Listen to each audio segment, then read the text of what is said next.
Thank you so much for joining us for CBN Newswatch. I'm Efrem Graham. Ahead today, fears of violence in Jerusalem and tight security as the Islamic holy month of Ramadan begins without a ceasefire. And as President Joe Biden and Israeli Prime Minister Benjamin Netanyahu publicly disagree over Israel's policies. The growing crisis in Haiti as the U.S. evacuates some of its personnel from its embassy amid fears of a humanitarian catastrophe. The surge in homicides right here in the United States in our nation's capital. We're going to bring you that story from Washington.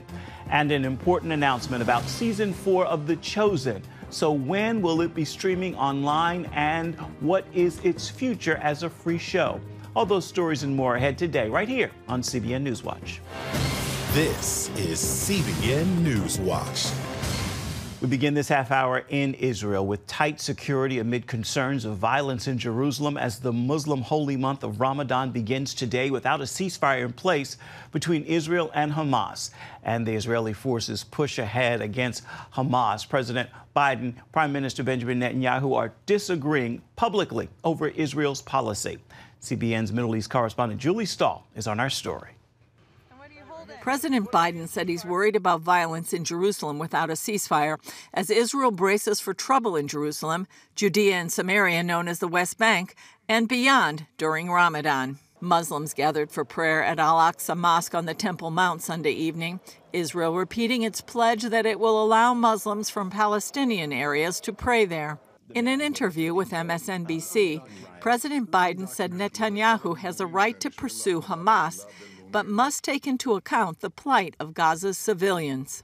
But he must pay more attention to the innocent lives being lost as a consequence of the actions taken. He's hurting Israel more than helping Israel. It's contrary to what Israel stands for. And I think it's a big mistake. Netanyahu responded in an interview with Politico that his policies represent the vast majority of Israelis. They support the action that we're taking to destroy the remaining terrorist battalions of Hamas. And they also support my position that says that we should resoundingly reject the attempt to ram down our throats a Palestinian state. The president sent a mixed message to Israel on its plans to attack Hamas in Rafah, Biden calling it a red line, but also said the U.S. will not abandon the Jewish state. It is a red line, but I'm never going to leave Israel. The defense of Israel is still critical, so there's no red line. I'm going to cut off all weapons so they don't have the Iron Dome to protect them. In an effort to get more aid to Gaza, the U.S. is working towards construction of a temporary pier. A U.S. ship departed Virginia with equipment needed to build the structure. Meanwhile, in London, a number of people blew shofars to bring attention to the hostages held in Gaza. The shofar is all about an awakening, and we want to reawaken the world to this horrific plight the hostages have been facing for 155 days. In Amsterdam, Israel's President Isaac Herzog helped open the Netherlands Holocaust Museum despite pro-Palestinian protests and calls ahead of time to arrest him. 3/4 of Dutch Jews were wiped out in the Holocaust. Meanwhile, a group of survivors of the October 7th Hamas attack filed the first lawsuit against UNRWA USA, a recognized charity raising money for UNRWA. The suit claims the group is responsible for materially supporting terrorism by knowingly and actively using their charity to operate a terrorist financing scheme in violation of federal law. Julie Stahl, CBN News, Jerusalem. Continuing our coverage now is CBN News Middle East Bureau Chief Chris Mitchell joining us from Jerusalem. So, Chris, we've been talking about possible violence on the Temple Mount during the Islamic holy month of Ramadan, which has now started. Has anything happened, and what are the concerns today? Well, the concerns, Efrem, right now are increased terror attacks. There's been a few in the last few weeks. The concerns about riots, especially on the Temple Mount. Concerns about incitement as well on social media, where people are trying to incite Muslims to go ahead with those terror attacks or the riots. Israel, for its part, as Julie reported, announced no special restrictions for Palestinians to come to the Temple Mount. But what they're planning to do is reassess the situation as circumstances warrant. There's hundreds of police, Jerusalem police, border police, that have been deployed. I was at a local hotel last night in the city speaking to a group, and I saw a number of border police actually moving in. I assume they'll be there perhaps for the length of Ramadan. We'll see. But to prevent some of this, in the last several months, actually, they've arrested about 3,500 suspects, 1,500 with links to Hamas. Last night, there were a few incidents, but still, with a month to go, there were minor incidents. Prayer ministries here in Jerusalem, around the world, asking for increased prayer for the peace of Jerusalem during this month of Ramadan. President Biden said Israeli Prime Minister Benjamin Netanyahu is hurting Israel more than he's helping. Is that how Israel sees it? I think just the opposite, Ephraim. I think they see it the other way around. In a poll recently, about 70% of Israelis, they feel President Biden's support really has declined since the beginning of the war on October 7th. They also see the Biden administration meddling in the war, like opposing the military operation into Rafah, which is really key to finally defeating Hamas and eliminating it as a threat. And also, as Netanyahu mentioned in Julie's report, the two-state solution.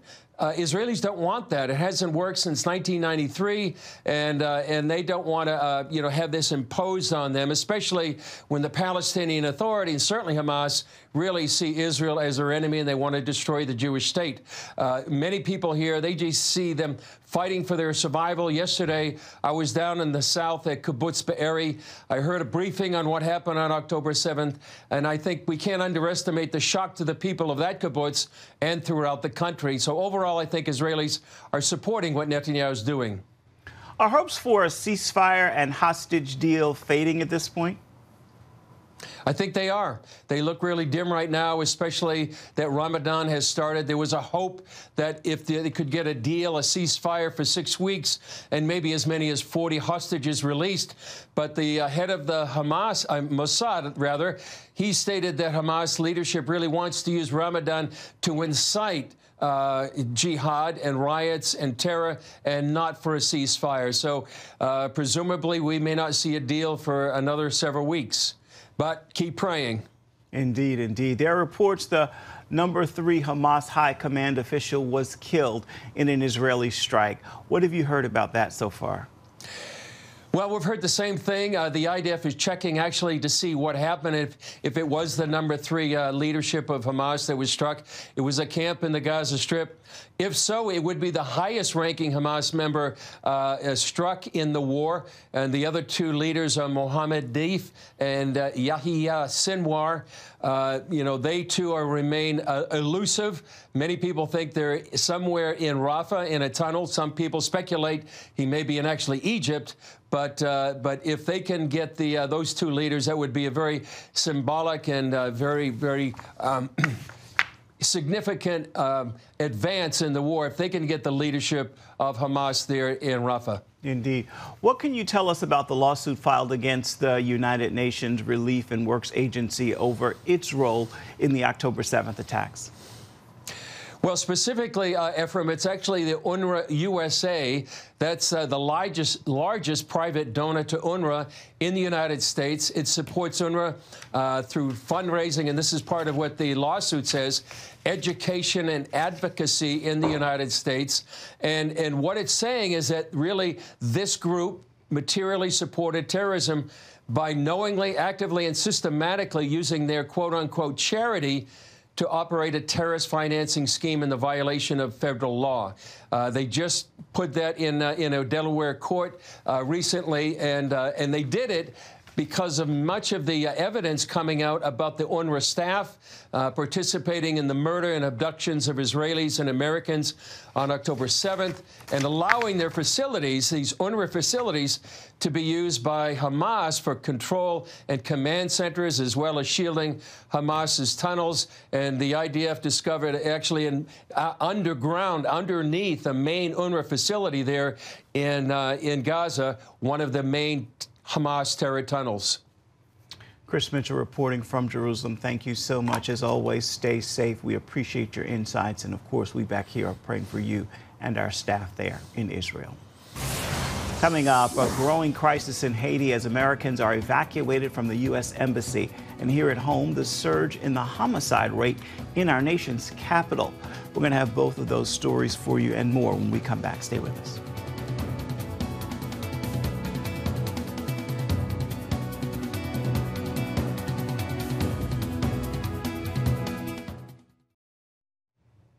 With Haiti on the verge of collapse from gang attacks, America's military began evacuating non-essential embassy personnel over the weekend. And there are increasing calls for foreign intervention to stop the violence before a humanitarian catastrophe unfolds. CBN's Dale Hurd is on this story. Caribbean leaders have called an emergency meeting today with the United States, Canada, and France in an effort to stop the worsening gang violence in Haiti. Armed gangs continue to launch large-scale coordinated assaults against multiple government buildings and the presidential palace after attacking prisons last week and freeing close to 5,000 inmates. This elderly woman was caught in the crossfire during a shootout between police and gangs in the capital of Port-au-Prince. She survived. Street battles between gangs and police have crippled Haiti's fragile economy, with UN officials saying more than half of the country's 11 million inhabitants don't have enough to eat and 1.5 million are starving. Canadian citizen Richard Phillips can hear gunshots from his hotel. The country just deteriorated really, really quickly. The real fear is that if the police force collapses in Haiti, you become very vulnerable as a hostage, quite frankly. The man behind it all is Haiti's most notorious gang leader, a former police officer named Jimmy Barbecue Cherizier. He says the first step is to overthrow Prime Minister Henry and then go after what he calls the corrupt oligarchs and politicians. Dr. David Vanderpool heads a ministry to Haiti. He spoke to CBN's Faith Nation from his home in the U.S. Well, this is sort of the culmination of gangs running the country for the last 3 or 4 years. The government has collapsed. The president was assassinated in 21. The judiciary was also terminated, as well as the parliament. So there's not been an effective government in place since 2021. And the gangs have had full run of the country. Vanderpool says only foreign military intervention will bring the chaos to an end. We need to pray for the safety of the individuals, especially the vulnerable populations. Pregnant women and children, older people. We need to pray that we're able to get food and medicine into Haiti. The violence has caused thousands of Haitians to cross into the neighboring Dominican Republic, and it could drive a new surge of migrants toward the U.S. border. Dale Hurd, CBN News. And here at home, the nation's capital is facing a major concern. Violent crime remains a major issue for many Americans, even though the number of homicides fell substantially in 2023. Still, 2 cities saw surges in homicides last year, including the nation's capital. National security correspondent Caitlin Burke takes a closer look. Here in Washington, murder took the lives of 274 people in 2023. That's a 36% increase year to year and a 20-year high. And it's become a real factor in providing for a productive and safe workplace. Tom Wickham focuses on state and local policy at the U.S. Chamber of Commerce. He says his employees no longer feel safe during their work commute, getting lunch, or engaging in other regular activities. And then when we have these violent events occurring very close to our places of business, it only causes those fears to rise. Local D.C. businessman Mike Gill recently became the victim of a fatal carjacking in the downtown business district at rush hour. Wickham tells CBN News Gill's murder hit especially close to home. A local business leader, someone who had been also a government official, like many of us, who appreciates what government service is and really knows the business community well, and taken in such a tragic way, it galvanized all of us to do something more, to reach out to the policymakers to try to put an end to this rising violence. The Chamber of Commerce joined 69 other downtown businesses and organizations in demanding the city take action to crack down on crime. And we offered our hands in partnership to work with the mayor and city council to look at ways that we can reduce this violence. A recent study from the National Institute for Criminal Justice Reform and the D.C. Police Department found it's likely only 500 individuals driving a majority of the district's repeat gun violence. It concluded that since their violence is predictable, it's also preventable.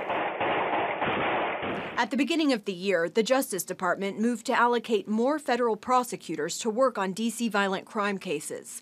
The FBI and other federal agencies are also stepping in. Meanwhile, the D.C. Council voted to reverse its progressive strategies by passing a sweeping crime bill to change how policing and punishment are carried out. Thank you, Madam Secretary. The bill is approved unanimously. Included in the bill, no loitering drug-free zones, harsher penalties for gun crimes, new felony designations for organized retail crime, and expanded pretrial detentions for those charged with violent crimes. One of the more controversial provisions allows authorities to collect DNA samples from suspects and enter them into a national database without first waiting for a conviction. The U.S. Attorney's Office praised the bill, saying it provides law enforcement with crucial tools. Caitlin Burke, CBN News, Washington. Still ahead, fears Russia may have its eye on another country after Ukraine, the tiny nation of Moldova. We're going to take a look at how that may mean danger for the small Christian community. Stay with us. We'll be right back. We head back to Washington right now, where more aid for Ukraine has been a key debate in Congress as the war enters its third year. There's concern Russia now has its eye on the tiny country of Moldova. If Russia invades, Moldova's small evangelical community would face a dangerous future. CBN's George Thomas brings us this exclusive report from inside the region. Alexander Belev remembers when, at 7 years old, 4 Russian KGB officers showed up at his parents' home in Moldova. All us 5 siblings had to sit in one room as they searched the house for Christian literature, Bibles, and anything related to Christianity. The agents found all sorts of Christian literature in the house that morning in 1982. They hauled Belev's father, a prominent underground Baptist pastor, off to prison, where he spent the next 2.5 years behind bars for his faith. This is video captured secretly that day of his father being led through prison gates. Several weeks later, the young Belev would visit his father.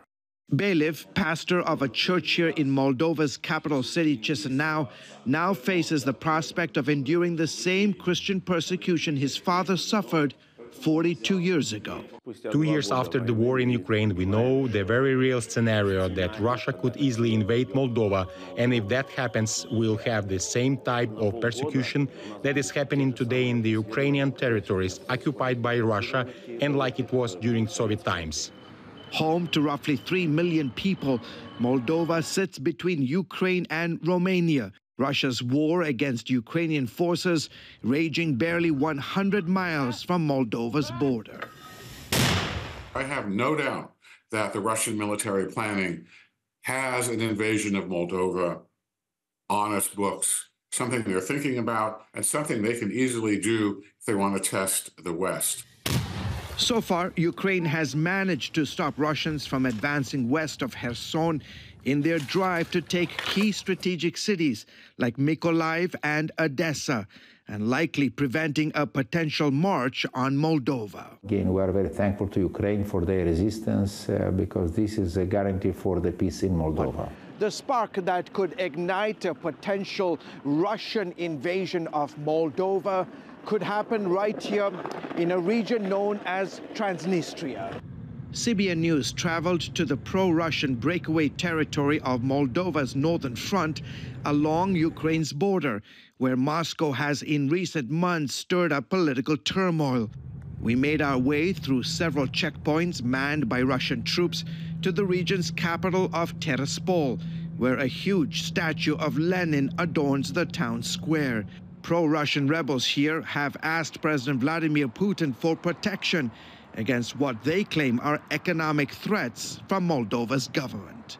While the majority here in Transnistria would rather be part of Russia, they know that Moldova's recent tilt west and desire to join the European Union are giving the Kremlin heartburn. Experts believe Putin is using Transnistria as a Russian proxy to scuttle Moldova's EU aspirations. People are more anxious. They're concerned about their fate and the possibility that they be forced to leave their homes because of an invasion. Analysts warn that if Ukraine falls to Russia, Moldova will most certainly be the Kremlin's next target.